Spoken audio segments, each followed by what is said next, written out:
C'est clair. Mais bon, tu vois bien, ouais.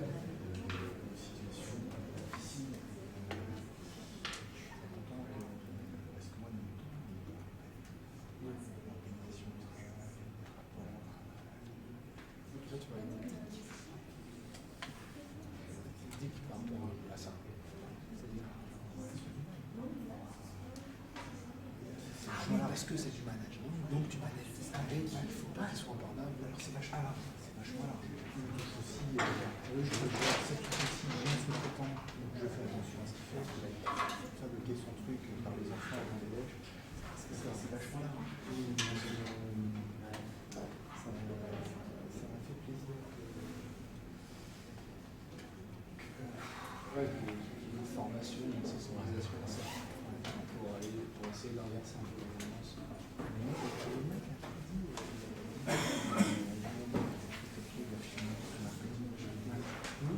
Notre truc, c'est ça. L'école de management, l'école de gestion, les autres, ça en plus.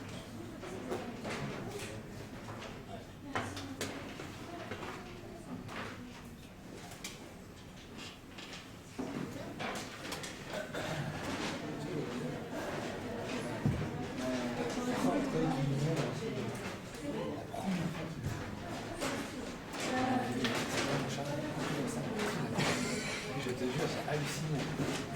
Il a presque ému, mon gars, je te jure. Ce que tu fais, c'est fort, c'est fantastique. Il faut absolument que tu continues. C'est vraiment fort que tu l'aies fait. Il a fait une déclaration d'amour. C'est même pas. Et lui, il est trop bien.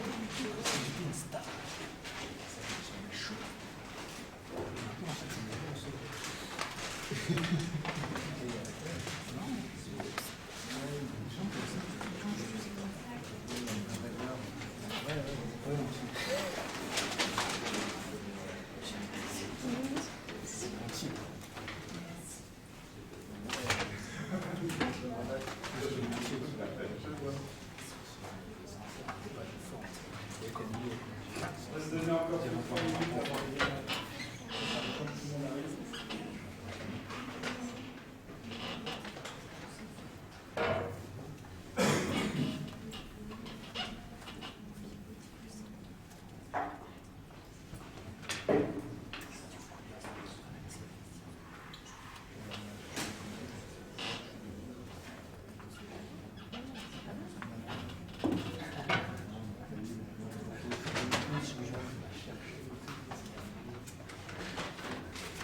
Je vais vous expliquer l'historique. Voilà. Donc le projet Next-Gen Editor, en fait, a été lancé il y a un moment déjà. Et donc il y a eu une version l'année dernière, mais sur lequel nous sommes restés volontairement discrets pour vraiment conforter la solution pour qu'elle soit très complète. Et la deuxième version, qui est la première version réellement complète, complètement opérationnelle, est sortie ces jours-ci. Voilà, c'est quelque chose de très récent, vous allez découvrir quelque chose de tout neuf. Donc, quel était l'objectif du projet? Finalement, c'est faciliter les manipulations sur Joomla et la mise en page. En fait, il y a deux constats que moi j'ai fait. Moi, je crée des sites internet depuis longtemps, depuis une quinzaine d'années sous Joomla, et je suis toujours excédé de voir le temps qu'on passe à faire des choses toutes simples. Et donc, à un moment donné, j'ai eu envie d'essayer de créer quelque chose qui va plus loin. Donc, on a appelé ça Next-Gen Editor, en disant que finalement, on change de génération.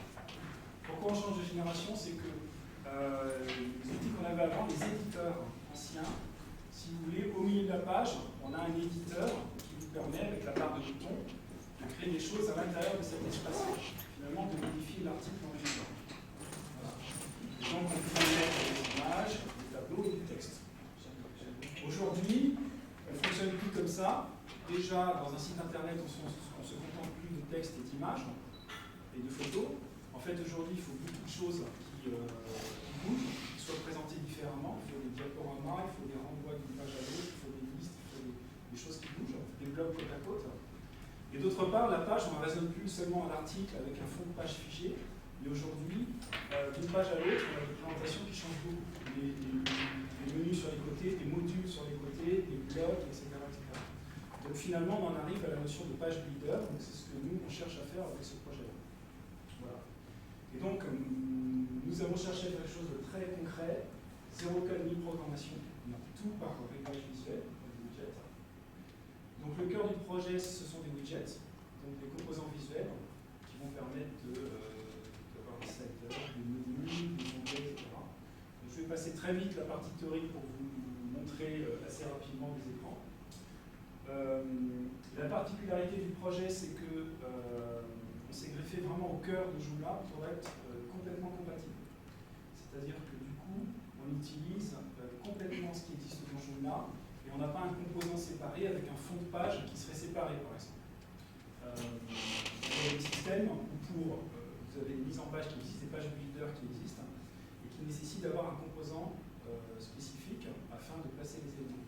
Là, on utilise l'article tout à fait classique, ou les modules de façon tout à fait ordinaire, donc on est vraiment à l'intérieur du Joomla. Du coup, on est indépendant des templates, c'est-à-dire qu'on va fonctionner sur tout type de template, et on est 100% compatible. Voilà. Donc le projet a été initié il y a 3 ans.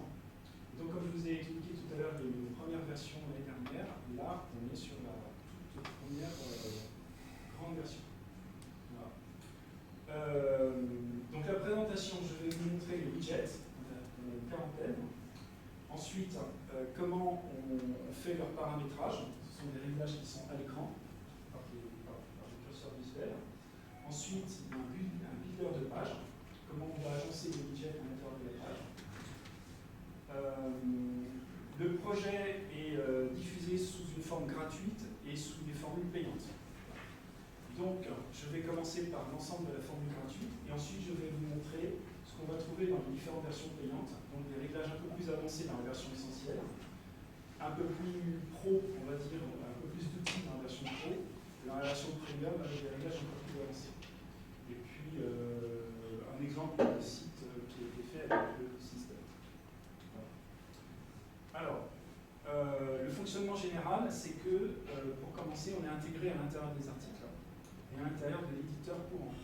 Donc on va fonctionner avec JCE, JCK Arc, avec TeamMCE, tout type d'éditeur, on se greffe à l'intérieur et on va avoir un petit bouton qui va apparaître.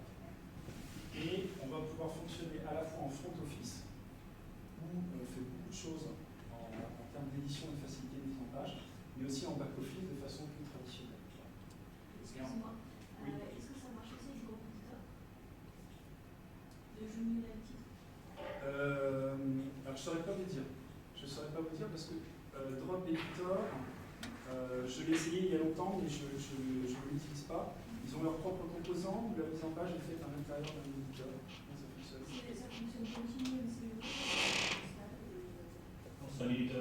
oui, c'est un éditeur. Alors, je ne me suis pas penché sur le sujet, donc a priori, en fait, ça va être compatible Drop Editor. Dans l'éditeur, vous allez voir tout de suite, il y a un bouton Next-Gen Editor qui permet de mettre le widget à l'intérieur de l'éditeur. Vous n'allez pas retrouver le bouton en tant d'éditeur. Pas directement. Alors, les widgets sont agencés sous forme de une quarantaine. Donc, il y a sont classifiés sous 3 grandes rubriques: contenu, médias, navigation. Et ensuite, à l'avenir, on pourra fournir des packs supplémentaires. Alors, je vais commencer par une présentation directement de la chose. Donc, je vais aller dans la partie administration. Donc là, je suis sur un Joomla version 3.7, version française, que j'ai installé hier soir, qui est un Joomla vierge, avec les exemples déjà.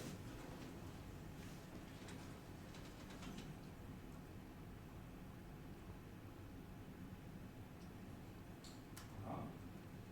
Donc je vais directement dans les articles. Donc on a notre liste d'articles classique. Je ne sais pas si vous voyez suffisamment bien. Je vais prendre un article au hasard. Voilà. Le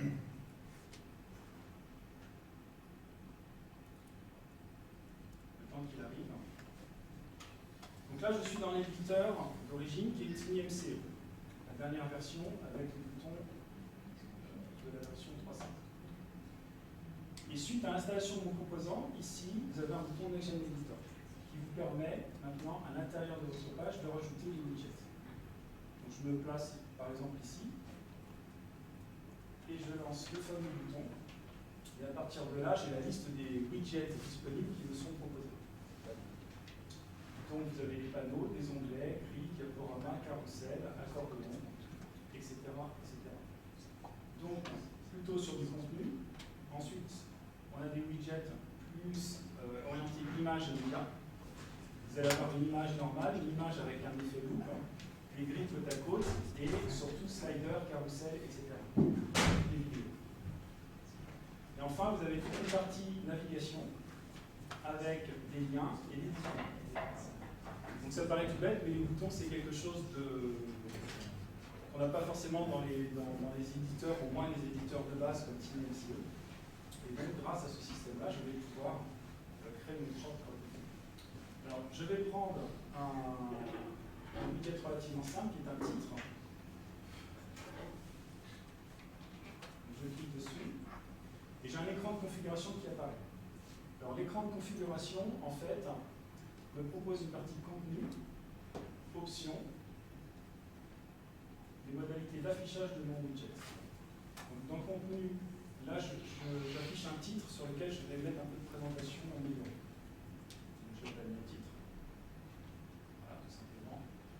Vous avez un aperçu à droite. Alors, dans la présentation, je suis désolé, je vais aller assez vite. Vous ne m'en voudrez pas parce que j'ai beaucoup de choses à montrer, donc vous ayez un petit aperçu. Donc ici, je prends un widget, un glyphe éventuellement, voilà, qui apparaît ici dans l'aperçu à droite. À partir de là, j'ai toute une série d'options de présentation. C'est là où les choses deviennent intéressantes, c'est que complètement visuellement, par les réglages à l'écran, je vais pouvoir adapter mon titre. Voilà. Donc, sur le fond, par exemple, de mon titre, je dis je vais mettre un fond de couleur. Voilà, je choisis une couleur, c'est mis en rouge. Je voudrais changer orangé. Ça, c'est un module d'origine, un module Joomla. Sur ce module-là, je peux faire apparaître sur l'écran de configuration directement. Donc on a le même écran que ce qu'on retrouve dans la partie arrière, back-office de Joomla, mais qui est ici en avant. Avec les onglets auxquels on a l'habitude, droit, etc., etc. Et donc en avant, je peux manipuler un petit peu les modules. Et je peux aussi éventuellement les supprimer ou les publier, dépublier. Voilà. Ici, il est publié. Si je clique dessus, il est caché. Et si je republie, normalement il réapparaît. Il faut peut-être que je réactualise la page pour la réapparaître. Donc là, vous avez, j'ai fait une présentation globalement ce qu'on va appeler le builder de page, le constructeur de page. Là, effectivement, à la fois, je peux éditer et puis mettre un peu mes widgets où je veux. Et mes widgets, je peux aussi les déplacer, les supprimer, etc. Et éventuellement d'une position à l'autre. Donc ça peut être intéressant. C'est-à-dire que visuellement, je mets un module d'un côté, du autre départ, je veux le mettre en haut, je veux le déplacer, on peut le faire tous deux. Un module ou un widget? Les deux. On peut déplacer un module aussi. Comment? On peut déplacer un module aussi. Oui, alors il faut Changer de position journal. Il faut que je vérifie, mais ouais. Alors, vous avez ici ce module-là. Là, je le déplace. Je vais le placer sous l'autre. Donc on organise là. Voilà. Et donc là, si je fais F5, Mais je pense qu'il reste dans la même position que tout là. C'est juste l'ordre qui change. alors là, il change. Alors là, on change la position, le numéro d'ordre. Numéro d'ordre, pas la position journal. Le module a une position qui lui est affectée, donc la position n'a pas changé. Par contre, il y a un numéro d'ordre qui n'existe pas toujours, mais là, on renumérote et donc ils sont bien en ordre. Excusez-moi, on va changer d'une position à une autre. Alors, je ne sais plus, on le faisait au début et puis ça posait des problèmes, des trucs imbriqués. C'est pas essayé, je ne sais même plus si on l'a conservé ou pas. Donc, éventuellement, c'est de déplacer celui-là là-haut. Je ne crois pas. C'est quelque chose qu'on pourra en refaire plus tard. Mais... Alors, j'ai encore beaucoup de choses à vous montrer. Donc là, on est grosso modo sur ce que propose la version gratuite. Je n'ai pas fait le tour de tous les widgets, vous en avez une trentaine. Et déjà, on peut faire des choses relativement intéressantes et qui permettent de gagner, je pense, un peu de temps. Le projet a été initié il y a 3 ans et je me suis rendu compte rapidement avec quelques personnes avec lesquelles j'ai travaillé que finalement, pour que ça puisse être réellement utilisable, il fallait beaucoup de réglages. C'est-à-dire que pouvoir mettre un titre sur une couleur lumineuse, ben, ça va pas. Et dans certains cas, on veut une bordure d'un côté, dans certains cas, on veut une bordure arrondie. Et puis, personne ne dit que je veux que la légende soit à droite, soit à gauche, etc. Et donc, ça veut dire que si on suit la logique, il faut beaucoup de réglages. Par contre, si on a beaucoup de réglages et qui sont bien présentés, on peut faire énormément de choses. Donc, du coup, on a continué le projet de cette manière-là. Et l'année passée, on s'est attaché à mettre beaucoup plus de possibilités qu'au départ. Et donc, je vais vous montrer maintenant la version complète et sur lesquelles vous avez plus de réglages. Donc là, on arrive sur les versions payantes. Donc, on a vu le builder de page. Donc maintenant, je vais passer à la formule essentielle. Donc la formule essentielle, qui est une version à 30 € annuel, possède des réglages plus nombreux, des réglages personnalisés, personnaliser les boutons, personnaliser les onglets, personnaliser beaucoup de choses, beaucoup plus de sous-éléments, des options de placement des éléments et des comportements plus avancés sur certains outils. Alors, je vais vous montrer très concrètement ce que ça peut donner. Donc, je suis passé, j'étais tout à l'heure sur démo, maintenant je suis sur démo free. C'est un autre site. Il a la même présentation, mais on n'est plus tout sur la même chose. Et donc là, on est sur une version plus complète.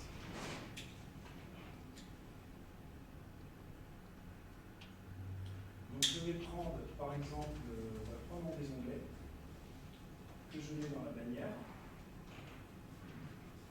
Donc là j'ai un onglet comme tout à l'heure, par contre le nombre de réglages à ma disposition va être beaucoup plus élevé. Donc je retrouve mon onglet, du texte que je peux mettre à l'intérieur. Éventuellement, je peux mettre un titre au-dessus de mes onglets. Éventuellement, une légende. Je suis désolé, j'ai un clic qui marche très mal. Une légende qui va se retrouver en dessous. Alors, l'aperçu, les onglets sont les uns au-dessus des autres parce que l'écran est rétréci et on met en responsive. Là, j'ai plus de possibilités. Donc, si vous voulez, sur ma barre d'onglet maintenant, je peux dire je veux que ma barre soit en haut, ou en dessous, ou à gauche ou à droite. Si je la mets à gauche, alors, je vais vous montrer un aperçu ici. Aperçu. Voilà. Maintenant, mon onglet est à gauche. Printemps.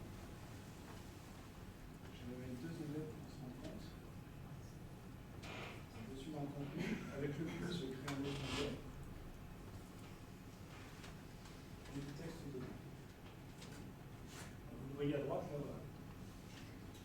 Alors, je peux dire, je veux qu'il soit en haut, en dessous, à gauche, à droite, etc. Je peux aligner mes onglets au centre, à droite. Pardon, je prends l'aperçu. Mes onglets maintenant sont sur la partie droite. Alors, je ne vais pas tout passer en vue, mais le déclenchement d'onglet peut être par clic ou survol. Donc on est sur des options qui commencent à être très avancées. Mais parfois on peut avoir besoin. Il suffit d'une fois, donc voilà, on a mis tout ce genre d'options. L'onglet actif, qui va être affiché en premier, peut être le premier, ou de façon aléatoire, ou de façon personnalisée. Je dis, je veux que ce soit le deuxième ou le troisième onglet qui soit affiché en premier. Ça, c'est pour la barre. Maintenant, pour les onglets en eux-mêmes, on a les pré-réglages que vous aviez tout à l'heure. Par exemple, un type plat, comme ici, souligné. Et maintenant, je passe en personnalisé. Et là, en personnalisé, je peux faire beaucoup de choses. Parce que du coup, je vais dire que la largeur de mes onglets doit être la même, uniforme. Hein. Ou alors toute la place disponible, donc ils vont se mettre en pleine largeur, aligné à gauche, à droite, etc. L'espacement horizontal entre le texte et l'onglet peut être un peu plus élevé. Voilà, ça c'est écarté, etc. Maintenant, je peux choisir la police à l'intérieur de mon onglet, avec tous ces réglages-là, épaisseur, italique, casse, etc. Si j'ai mis un glyphe à l'intérieur de mon onglet, quelle couleur, quelle taille, la bordure, et ici on est en version plus complète, donc j'ai plus de possibilités. La bordure ici, vous voyez, je peux choisir de dire je la mets que à gauche, que à droite. Je peux mettre une bordure très épaisse par exemple. Voilà. Je peux mettre un arrondi. Je vais remettre une bordure un peu plus normale. Voilà. Je suis sur quelque chose d'arrondi, etc. Sur le fond, on a des options également supplémentaires qui font que tout à l'heure vous avez une couleur unie, maintenant j'ai une couleur de survol et une couleur active, une opacité, et j'ai aussi un dégradé, c'est-à-dire que je peux dire, toujours juste pour mon onglet, je lui mets un dégradé, sous forme de cercle, ellipse, etc. Je peux mettre une image de fond. Alors là, il va y avoir un défaut parce que je dois pouvoir choisir mon image. Et enfin une ombre. Et donc là, nous avons aussi un peu plus de possibilités dans les ombres. Ça vous donne un aperçu des réglages possibles. Et là, je n'ai fait que pour l'onglet en lui-même. Maintenant, si je prends autre chose, au hasard, je prends la légende qui est en bas. De la même manière, pour la légende, je peux dire, déjà je peux dire qu'elle ne s'affiche que si je survole à la souris. Voilà. Et sinon, je peux dire qu'elle est située soit en haut ou en bas. A priori, elle est en bas, mais elle pourrait être à droite. Et dans ce cas-là, je dis quelle proportion de largeur elle va prendre. Je vais vous donner un aperçu. Je ne sais pas si on se rend bien compte, mais normalement, la légende doit être à droite.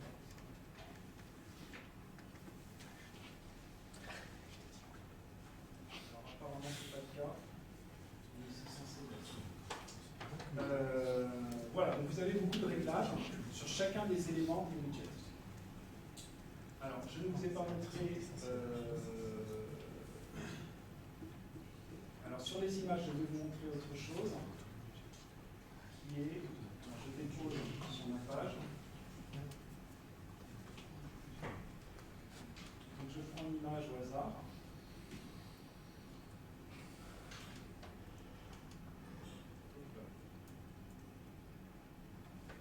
Tout à l'heure, je crois que j'étais là. Ah.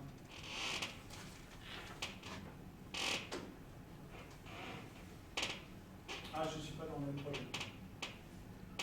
J'ai changé de site. Donc, je prends n'importe laquelle au hasard. Elle va être trop petite. En tout cas, ce que je voulais vous montrer, c'est qu'on a un texte en superposition. Je vais quand même reprendre la bonne image. Alors, je vais un peu vite, j'espère que vous arrivez à suivre. Je vais dropper une image de voiture ici.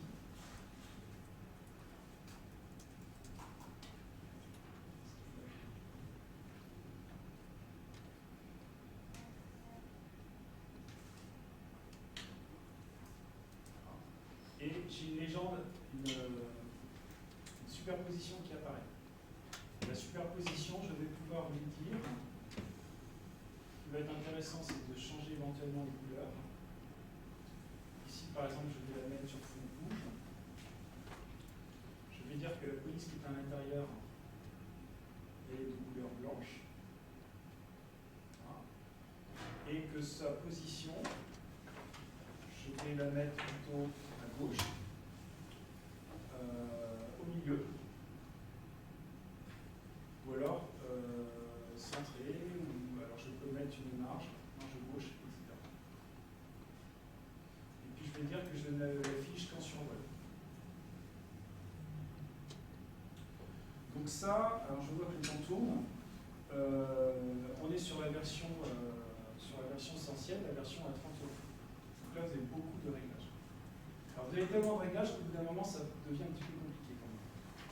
Donc l'intérêt des modèles, qui fait qu'à partir du moment où j'ai créé un certain nombre de réglages pour un type de widget, onglet, slider, etc., je dis, je crée un modèle sous ces couleurs-là. Donc ici, par exemple, mon image, je lui mets un titre.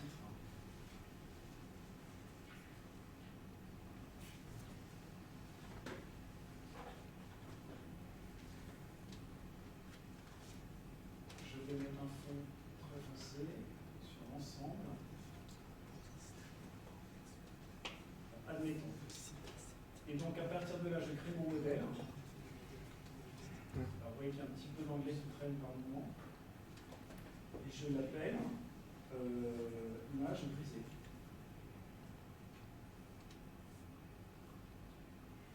Je retrouve ici mes réglages.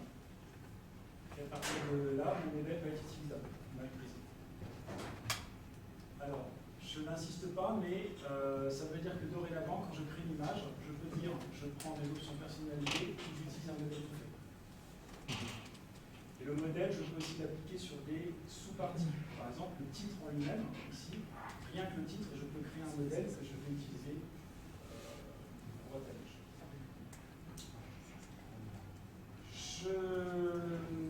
Donc on a vu la partie essentielle. Je vais vous montrer maintenant des outils supplémentaires dans la partie pro. Je suis désolé, je vais un petit peu vite toujours. Mais dans la partie pro, qu'on a ici, on a aussi un système qui va permettre de modifier le thème du fond de page. L'esprit général du projet, c'est de pouvoir faire beaucoup de choses soi-même sans être spécialiste. Si je veux changer le fond de page, les couleurs du fond de page, les styles, etc., il faut que je change le CSS. Donc on propose un système qui va permettre de modifier un certain nombre de choses directement. Donc ici, vous avez au-dessus du conteneur principal, ici la conteneur, dans les différentes positions, vous avez des réglages qui sont proposés. Donc un thème, pour l'ensemble de la page, je vais pouvoir lui dire quelle couleur de fond je veux. Donc je dis pour l'ensemble de la page, je veux un fond qui va être le ciel. J'enregistre. Et théoriquement, la page est censée rafraîchir la page. Ça n'a pas fonctionné.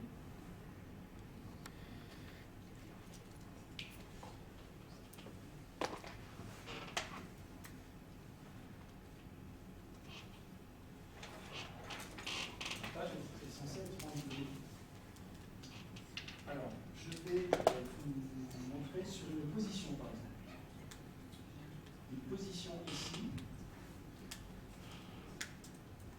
Je peux éventuellement changer les couleurs, mettre une bordure, etc.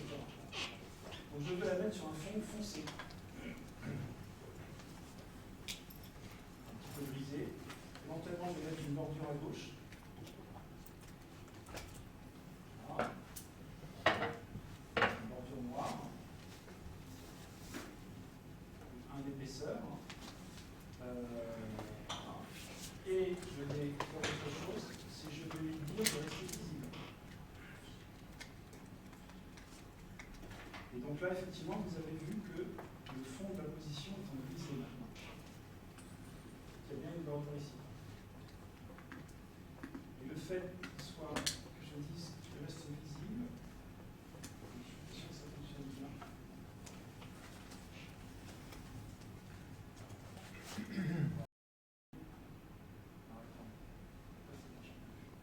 bordure, je peux mettre une bordure d'une couleur que je vais choisir. Voilà. Je peux éventuellement mettre une ombre qui apparaît ici. Et alors, j'ai l'alignement de mon titre et normalement j'ai la police. Voilà. Personnalisé. Donc je peux éventuellement changer ma couleur. Et je peux choisir parmi les polices de mon navigateur ou les polices Google.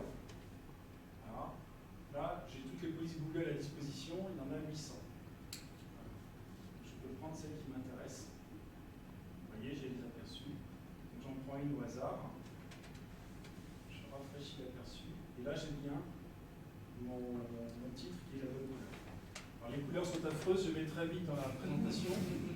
Mais ça donne une certaine souplesse et à partir de là, on peut effectivement s'amuser pour faire ce qu'on veut. Dans les options d'affichage, vous avez grosso modo l'alignement général dans la page, c'est-à-dire que le bloc prend la totalité de la page, ou alors va être aligné à gauche ou à droite. Si je dis, par exemple, je le centre, et je peux dire qu'il prend 50% de la page, un peu moins ou un peu plus. Voilà.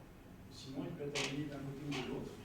Et enfin, une marge qui me permet d'adapter mon composant dans la page. Donc, je valide mon titre. Alors, je vais le mettre en pleine largeur. Et je fais enregistrer. Et alors, mon titre maintenant apparaît dans mon éditeur sous forme d'une petite icône. Voilà. Et donc, je suis dans l'éditeur classique, je peux continuer à taper mon texte, et j'ai bien mon widget qui apparaît là. Alors, je vais essayer de vous montrer.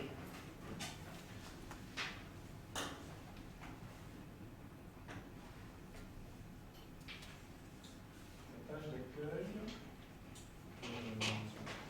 Je suis dans la page d'administration. J'enregistre ma page, je suis sur la partie arrière. Et je vais chercher la page composant d'administration, si je peux y aller par ce biais-là.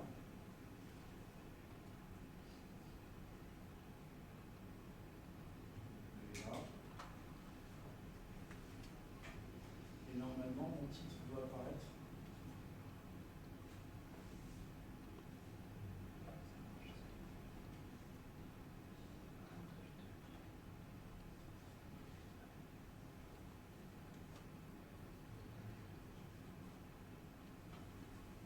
Je ne sais pas si j'ai la même page. Si, Derrière la page 2. Ouais, la page suivante. Et la page suivante. Voilà.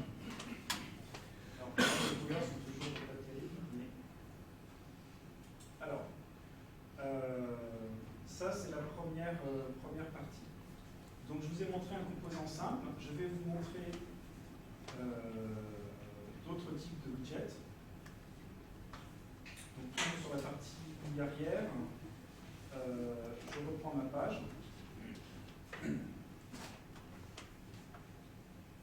Et je vais par exemple créer un onglet. Voilà, je mets au début. Voilà.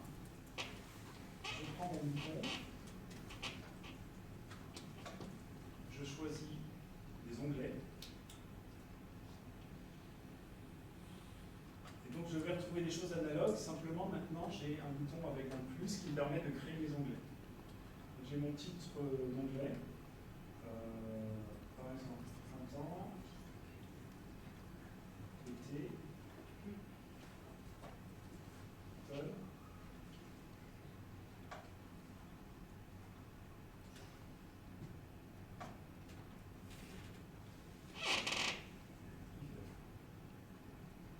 À l'intérieur de mon onglet, je vais pouvoir mettre directement soit du texte, soit le contenu d'un article. Ici, j'ai du texte, mais je peux mettre un article ou même le contenu d'un module. Donc, dans mon premier onglet, je tape mon texte directement et je suis dans un éditeur complet. Voilà. Dans le deuxième onglet, qui est l'onglet été, éventuellement, je vais choisir un article pour mettre le contenu de l'article à l'intérieur. Je je retrouve la liste de tous les articles. Voilà. Je veux un article qui est boutique de fruits, donc j'ai tapé BOU. Je n'ai pas besoin de cliquer sur un bouton, simplement en tapant le texte directement. Je clique sur boutique de fruits. Et donc maintenant, j'ai une boutique de fruits qui est à l'intérieur de mon onglet. Voilà. Et de la même manière, alors je me suis trompé, pareil, je vais un peu vite, mais je suis désolé, je suis tout seul aujourd'hui. Et donc je peux mettre éventuellement un module. Voilà.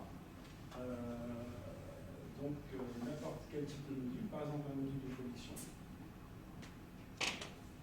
Je choisis les options de présentation, soit sous forme, alors c'est du bootstrap, de pilule, ou alors une présentation un peu plate. Alors, là il y a du responsive, on va le voir après, ou souligné. Alors, je prends par exemple là, je peux éventuellement changer les couleurs, j'enregistre. Voilà. Maintenant je me remets par devant sur la première page et mon onglet apparaît avec théoriquement, j'ai bien mon module à l'intérieur. Alors, vous avez un aperçu rapide des widgets. Maintenant, je vous ai montré les réglages principaux.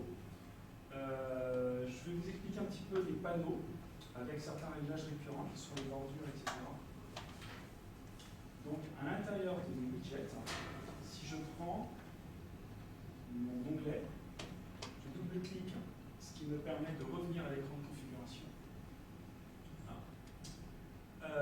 Tous mes widgets sont organisés avec une conception qui revient en permanence, qui est une en-tête, l'intérieur et une légende en dessous. Par ce système-là, on peut faire beaucoup de choses. C'est-à-dire que même sur une photo, j'ai toujours une en-tête et une légende. Donc, ça veut dire qu'on peut faire des photos un peu améliorées, des vidéos améliorées avec ces systèmes-là. Voilà, c'est le système des panneaux. Donc souvent dans les panneaux, je ne sais pas si on a une aide ici.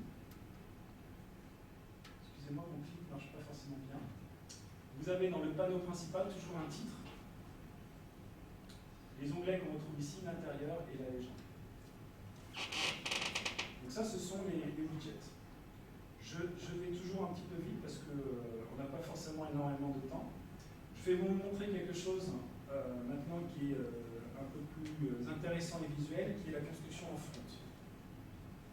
Donc, tout en étant compatible avec le back-office classique de Joomla, on peut travailler sur la partie avant du site, sur la partie front. Donc, je retrouve ma page.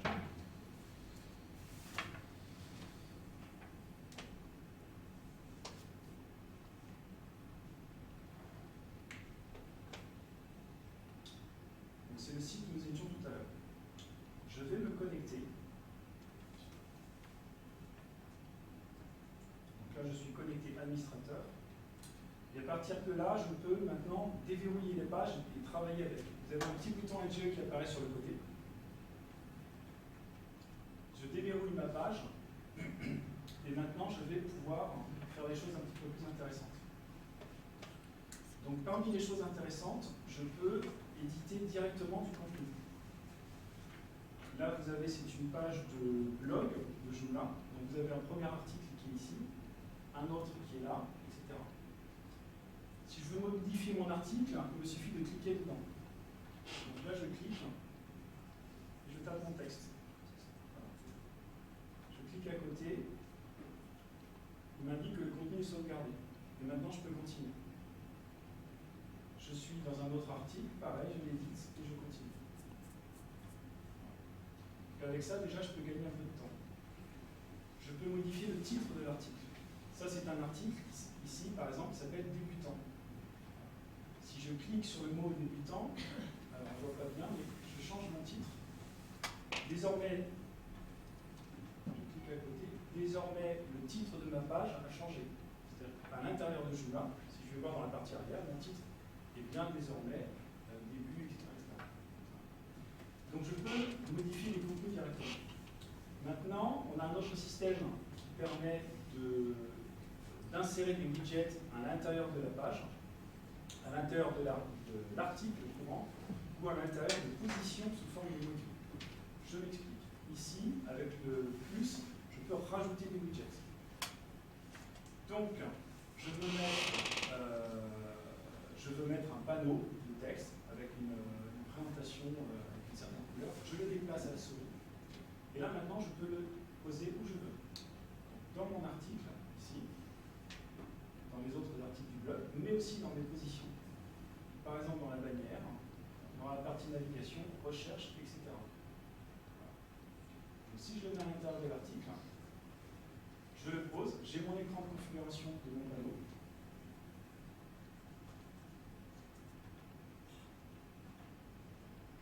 Mon panneau, je lui mets un titre. Éventuellement, je mets une légende.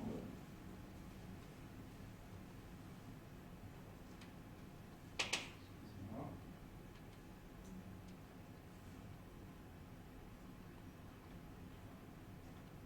Maintenant, je vais faire un petit peu de mise en page.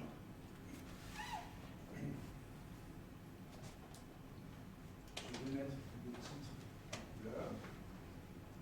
Je fais un petit peu la même chose que tout à l'heure. Je change la police, etc. Et sur mon panneau principal, je peux changer, donc, je peux mettre éventuellement une bordure sur l'ensemble du widget et une ombre sur l'ensemble du widget.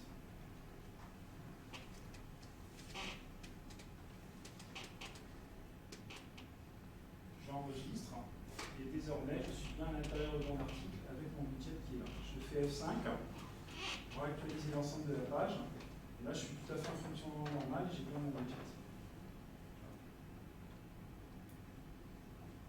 Alors, donc je peux créer des widgets à l'intérieur de l'article et sinon à l'intérieur d'une position. Donc ici, je vais éventuellement déposer une image dans la bannière. Le fait d'être dans une position, ça va transformer automatiquement mon widget en module. Il est à la fois module et à la fois widget. Et donc ici, je vais pouvoir, donc c'est une image sur laquelle je vais pouvoir mettre un titre pour mon image. Éventuellement une légende. Voilà. Et je vais aller chercher mon image, bien sûr, avec un gestionnaire d'images intégré à notre système, qui est branché sur le média, sur le gestionnaire d'images de Joomla. Ce sont les mêmes images, ce sont le même répertoire, la même chose, simplement avec une présentation différente. On a notre propre gestionnaire. Donc, ici, par exemple, je suis dans les images de démarrage d'origine de Joomla. Je retrouve des images d'exemple.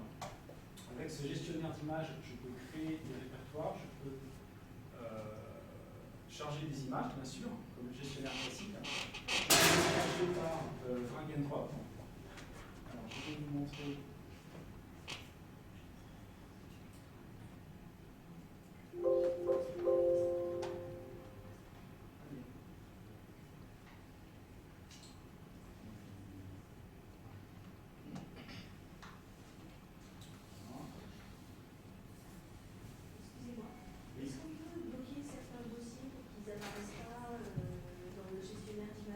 Non, alors le gestionnaire d'images,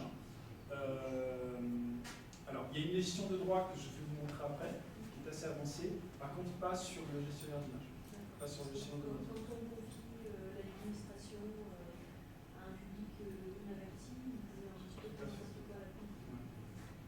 Alors là, par exemple, je suis dans mon explorateur de Windows, je drop simplement mon image dans l'éditeur, dans le gestionnaire, pardon, et l'image est là. Dans le gestionnaire d'image, j'ai aussi un système qui va permettre de redimensionner l'image, de faire un crop. Le redimensionnement il est physique, c'est-à-dire qu'actuellement mon image est de 1280. Si je veux qu'elle soit plus petite, je change la taille, ça va physiquement modifier mon image. On ne peut pas le faire au moment du drag and drop. Alors, pour l'instant non, ça ne le fait pas. Par contre, c'est une option qu'on a prévu de mettre assez prochainement. faut simplement, c'est comment dire, qu'on puisse poser la question de façon proprement en disant à quelle taille vous voulez que l'image soit. Si on détecte qu'elle est trop large, vous proposez de la réduire, etc. Pour l'instant, ce n'est pas le cas au moment, c'est un paramétrage. Donc on sait qu'on peut mettre en place, mais là tout de suite, c'est pas fait. On a un dimensionnement comme ça et la possibilité de recadrer l'image. C'est-à-dire que là, effectivement, je fais une modification, je prends l'outil, j'applique, et mon image va être reliée. Je choisis mon image, ici elle apparaît à droite, et quand je valide, l'ensemble apparaît. Alors là c'est sur une pleine largeur, mais on est bien à l'intérieur de la position planière. Alors, dernière chose pour la mise en page sur la partie avant de l'écran, la manipulation des modules classiques de Julia. Alors, un module classique, ici, va être matérialisé avec une petite barre d'outils de couleur orangée.